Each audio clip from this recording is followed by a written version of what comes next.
ഈ ഒരു ദിവസത്തിൽ പ്രത്യേകം അഭിനന്ദനം അറിയിക്കുന്ന ഒരു കൂട്ടം ആളുകളാണ് ഇവർ. ഈ വീഡിയോ കണ്ടു തുടങ്ങിയപ്പോൾ നിങ്ങളെപ്പോലെ ഞാനും വിചാരിച്ചു എന്തോ കാര്യമായൊരു നേട്ടം നേടിയ ആളുകളുടെ ഒരു പരേഡാണ്. നിങ്ങളോടൊപ്പം പഠിക്കുകയും തിരിച്ചറിവ് നേടുകയും അവർ സ്വതന്ത്രമായി അവരുടെ ഒരു തീരുമാനമെടുക്കുകയും പണ്ടുകാലത്തൊക്കെയും നടന്നതുപോലെ വളരെ സ്വസ്ഥമായ സന്തോഷകരമായ പുതുജീവനെ ഏറ്റെടുക്കുന്ന സുന്ദര മുഹൂർത്തത്തിന് സാക്ഷിയായ അതിന് കാരണക്കാരായ ആളുകൾ നിങ്ങളോടൊപ്പം തന്നെയുണ്ട്. ആലം ദുനിയാവിൽ എന്തെല്ലാം അന്തക്കളുണ്ടോ അതൊക്കെ ആകാശത്തു കൂടി പറന്നു പോകുമ്പോൾ ഏണി വെച്ച് പിടിച്ച് അത് ഭൂമിയിൽ കൊണ്ടുവന്ന് സ്വന്തമാക്കുന്ന ടീം തന്നെയാണ് ഈ പരിപാടിയും സ്വന്തമാക്കിയിട്ടുള്ളത്. ആ നിമിഷത്തിൽ വേദിയിൽ നമ്മളോടൊപ്പം ഇവിടെ വേണ്ടത് acu master Nusrat madam, acu master Seema Siddique, acu master Binsira madam, acu master Fauzina madam വളരെ കൃത്യമായി വേദിയിലേക്ക് സ്വാഗതം ചെയ്യുകയാണ്. ഈ ധീര വനിതകൾ ചെയ്ത മഹത്തായ കാര്യം പുരയിൽ പെറ്റു എന്നതാണ്. ഈ വനിതാ നേതൃത്വത്തിൻ്റെ ഒപ്പം നിങ്ങളൊന്ന് അറിയാൻ, അവരെ ഒന്ന് ആദരിക്കാനായി വേദിയിലേക്ക് ഈ ബാച്ചിൽ നിന്നും ഹോം ബർത്ത് നടന്ന പ്രിയപ്പെട്ട സഹോദരിമാരെ വേദിയിലേക്ക് ക്ഷണിക്കുകയാണ്. പുരയിൽ പെറുക എന്നത് വളരെ പ്രധാനപ്പെട്ട ഒരു കാര്യമാണ്. കാരണം നമ്മളിപ്പം മുമ്പൊക്കെ വീട്ടിലായിരുന്നല്ലോ പെറ്റിരുന്നത്. പിന്നെ ഹോസ്പിറ്റൽ സൗകര്യങ്ങൾ വന്നപ്പോൾ കുട്ടികളുടെ മരണനിരക്ക് കുറഞ്ഞു. ഇപ്പോൾ ആ മരണനിരക്ക് കൂട്ടുന്നതിന് വേണ്ടി നമ്മൾ വീണ്ടും വീട്ടിൽ പെറാൻ പോകുന്നു. ചില ആളുകളുടെ പേരുകൾ വായിക്കാം. ഷർബീന ഷഹീൻ തൃശൂർ, ഫാത്തിമത്തു ജസ്ന നസ്മി ഷെരീൻ കണ്ണൂർ, റബീഹ തിരൂർ, വഹീദ ഷിഹാബ്, ഫർസാന ഷുക്കൂർ മുക്കം. ഇനി ആരുടെയെങ്കിലും പേര് വിളിക്കാൻ ബാക്കിയുണ്ടെങ്കിൽ അവർ കൂടി വേദിയിലേക്ക് വരണമെന്ന് അറിയിക്കുകയാണ്. സ്വാഗതം ചെയ്യുകയാണ് പ്രിയപ്പെട്ട അക്യൂ മാസ്റ്റേഴ്സിനെ. അവരോടൊപ്പം ഈ വനിതകളിൽ നിന്നൊരു ഫോട്ടോ സെഷന് ശേഷം അവരോട് അഭിനന്ദനം അറിയിച്ചുകൊണ്ട് ബിൻസിറ മാഡം സംസാരിക്കുന്നതായിരിക്കും. സാമാന്യ ബുദ്ധി, സവിശേഷ ബുദ്ധി, ശാസ്ത്രീയമായി ചിന്തിക്കാനുള്ള കഴിവ്, ഈ വക സാധനങ്ങളൊക്കെ നമുക്ക് ആവശ്യമില്ല. ദയനീയമായ ഒരു കോലാണിത്. ഇപ്പം ഇത് മുഖം മറച്ചത് മാത്രമല്ല, മുഖം മറക്കണൊരു മറച്ചോട്ടെ, കാണാൻ വേണ്ടെങ്കിൽ കാണിക്കണ്ട. അത് കഴിഞ്ഞിട്ട് തലയെ തൊപ്പിട്ട ആൾക്കാരൊക്കെ ഉണ്ട് കേട്ടോ. കുട്ടിയെടുത്ത് ഇതൊക്കെ എന്തിനാണ് ഇത്രയും തലയെ തൊപ്പിട്ടിട്ടെന്ന് അറിയോ നിങ്ങൾക്ക്? ഈ കുട്ടികളെ അവർ ഹോസ്പിറ്റലിൽ പോകാതെ വീട്ടിൽ വെച്ച് പ്രസവിച്ചു. പുരയിൽ പ്രസവിച്ച മാടങ്ങളെയാണ് ഇവരിവിടെ ആദരിക്കുന്നത്. വല്ലാത്ത കാലം. അക്യൂ പഞ്ചർ ഏതായാലും പ്രവാചകൻ ഉണ്ടാക്കിയതോ അല്ലെങ്കിൽ അറേബ്യൻ ഉണ്ടായതൊന്നുമല്ല. എങ്കിൽ അതൊരു അന്തക്കേടാണെന്ന് ബോധ്യപ്പെട്ടപ്പോൾ കുറേ ആൾക്കാർ തൊപ്പിയും കുപ്പായൊക്കെ എടുത്തിട്ട് അതിൽ ഇറങ്ങിയിരിക്കുന്നു. അസ്സലാമു അലൈക്കും. കാസർഗോഡ് ബ്രാഞ്ചിൽ നിന്ന് കുബ്ര, പിന്നെ അമീൻ അലി, ബുഷ്ര, 3 പേരും സ്റ്റേജിലുണ്ട്. മാഷാ അല്ലാ, മാഷാ അല്ലാ. പെറാൻ പ്രത്യേകിച്ച് ബ്രാഞ്ചൊക്കെ ഉണ്ടാക്കിയിട്ടുണ്ട്. കാസർഗോഡ് നിന്ന് പെറ്റ് വരുന്നവർ, മലപ്പുറത്ത് നിന്ന് പെറ്റവർ, തൃശ്ശൂരിൽ നിന്ന് പെറ്റവർ, ആലപ്പുഴയിൽ നിന്ന് പെറ്റവർ, അങ്ങനെ പലയിടത്തു നിന്നും പെറ്റ് വന്ന ആൾക്കാരെ അവർ ഒരുമിച്ച് കൂട്ടിയിട്ട് അതിന് വേഷവും തൊപ്പിയും ഒക്കെ ഇട്ട് കുറച്ച് ആൾക്കാർ ഇറങ്ങുന്നു. അതിൻ്റെ പേരിൽ പരിപാടി സംഘടിപ്പിക്കുന്നു. അവരെ ആദരിക്കുന്നു. വീട്ടിൽ പ്രസവിച്ച പെണ്ണുങ്ങളെ ആദരിക്കുന്നു.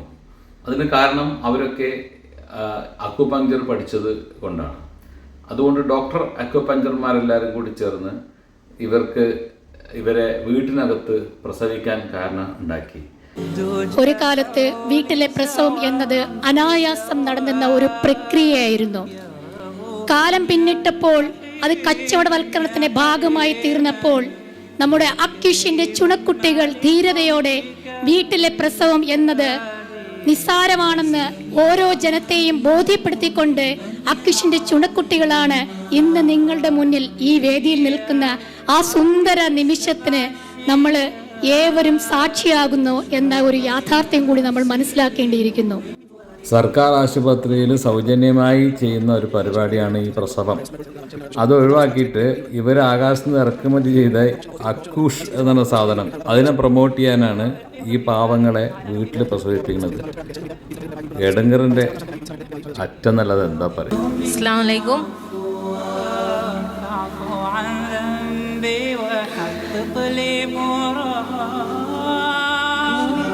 ഒരു അസുഖമല്ല, അതുകൊണ്ട് ചികിത്സ വേണം നിർബന്ധമില്ല. പക്ഷെ ആ കുട്ടിയെ രക്ഷിക്കാൻ തീർച്ചയായിട്ടും അത് ഹോസ്പിറ്റലിനകത്ത് അല്ലെങ്കിൽ സൗകര്യമുള്ളിടത്ത് വേണം. വീടിനകത്ത് തന്നെ ഒരു ഹോസ്പിറ്റൽ ഉണ്ടാക്കാൻ പറ്റുന്നവർക്കാണെങ്കിൽ കുഴപ്പമൊന്നുമില്ല. അല്ലാത്തവർക്ക് അത് വേണം. അതില്ലെങ്കിൽ പണ്ട് മോർട്ടാലിറ്റി റേറ്റ് വളരെ കൂടുതലായിരുന്നു. 40കളിലൊക്കെ ശരാശരി 1940-45 കാലഘട്ടങ്ങളിലൊക്കെ ശരാശരി നമ്മുടെ സ്ത്രീകളുടെ പ്രായം എന്ന് പറഞ്ഞാൽ 33 വയസ്സൊക്കെയാണ്. 30-33 വയസ്സാണ്. അതിപ്പം 75-80 ആവുന്നതിൻ്റെ കാരണം ഈ മോർട്ടാലിറ്റി റേറ്റ് കുറയുന്നു, ആളുകൾക്ക് ആധുനിക ചികിത്സ കിട്ടുന്നതുകൊണ്ട് അവർക്ക് അവരുടെ ജീവിത സൗകര്യങ്ങൾ മെച്ചപ്പെടുന്നു. ആധുനിക ചികിത്സ അവർക്ക് കിട്ടുന്നത് കൊണ്ടാണ് അവർ ഇത്രയധികം കാലം ജീവിച്ചിരിക്കുന്നത്. എന്തായാലും വളരെയധികം സന്തോഷമുണ്ട് ഈ ഒരു മുഹൂർത്തത്തിൽ ഇവരെ നമുക്കെല്ലാവർക്കും ഇങ്ങനെ ഒരുമിച്ച് കാണാൻ. ഇനിയുമുണ്ട് അക്യൂഷിൽ ഒരുപാട് ആളുകൾ, അതായത് body never commit any mistake എന്ന് മനസ്സിലാക്കിയപ്പോൾ ഇത് പ്രകൃതിയാ നടക്കേണ്ട ആ ഒരു പ്രസവം എന്ന പ്രക്രിയയെ, പക്ഷേ ഇന്ന് നമുക്കറിയാലേ ഹോസ്പിറ്റലുകളിലും അല്ലാതെയൊക്കെ ഇതിന് വല്ലാണ്ട് ഒരു പേടിപ്പിക്കുന്ന ഒരു സംഭവമാണ് പ്രസവം എന്നുള്ളത്. അപ്പം ശരിക്കും ഇവരിന്ന് ധീര വനിതകൾ തന്നെയല്ലേ, ഈ സമൂഹത്തിൽ എല്ലാവർക്കും മാതൃകയാകാനുള്ളവർ തന്നെയാണ്. തലക്കകത്ത് എന്തെങ്കിലും ആൾതാമസമുള്ള ആരെങ്കിലും ഉണ്ടെങ്കിൽ ഇവർക്കൊന്ന് പറഞ്ഞു കൊടുക്കണം. ഇതൊക്കെ അപ്പം വളരെ ഹൃദയത്തോടെ ഇവരെ ഓരോരുത്തരെയും ഈ ഒരു വേളയിൽ ഹൃദയം നിറഞ്ഞ് ആശംസിക്കുകയാണ്. ആകെക്കൂടി ഒരൊറ്റ പ്രാർത്ഥനയേ ഉള്ളൂ. ഈ ഇമ്മ്യൂണൈസേഷന് എതിര് നിൽക്കുന്ന, ഇമ്മ്യൂണൈസേഷനും വാക്സിനൊന്നും കൊടുക്കരുത് എന്ന് പറഞ്ഞുകൊണ്ടിരിക്കുന്ന ആൾക്കാരെ ഒരു പട്ടിയെങ്കിലും കഴിക്കണം. പട്ടി കടിച്ചാൽ അവർ വാക്സിൻ എടുക്കാതെ അവർ കാല് കഴിക്കുമോ, അവർ ചത്തുപോകും, നമുക്ക് അറിയണമല്ലോ. എല്ലാവർക്കും വേണ്ടി ഈ ഒരു അവസരത്തിൽ പ്രാർത്ഥിക്കുകയാണ്. ഓക്കെ, അസ്സലാമു അലൈക്കും. വളരെ കുറച്ച് ആളുകളുള്ള ഒരു കൂട്ടത്തിൽ ജീവിക്കുകയും ആ സംഘടനയിൽ മാത്രം പ്രവർത്തിക്കുകയും ആ സംഘടനയിൽപ്പെട്ട നേതാക്കന്മാർ പറയുന്നത് മുഴുവനും ശരിയാണെന്ന് വിചാരിക്കുകയും അവർക്ക് വേണ്ടി ചിന്തിക്കുകയും അവരുടെ ചിന്തയ്ക്ക് വേണ്ടി പണം മുടക്കുകയൊക്കെ ചെയ്യുന്ന ഇത്തരം ആളുകൾ ചെന്ന് പെടുന്ന ഒരവസ്ഥയാണിത്. നല്ലൊരു കൈയോടെയോടുകൂടി നമുക്ക് ഇവരെ യാത്രയാക്കാൻ. വളരെയധികം നന്ദി. സ്റ്റേജിൽ സമയം ചെലവഴിച്ചതിന് നിങ്ങൾക്ക് നിങ്ങളുടെ സീറ്റിലേക്ക് ഇരിക്കാം. നമ്മുടെ ഔപചാരികമായ പ്രോഗ്രാം ഇവിടെ ആരംഭിക്കുന്നു.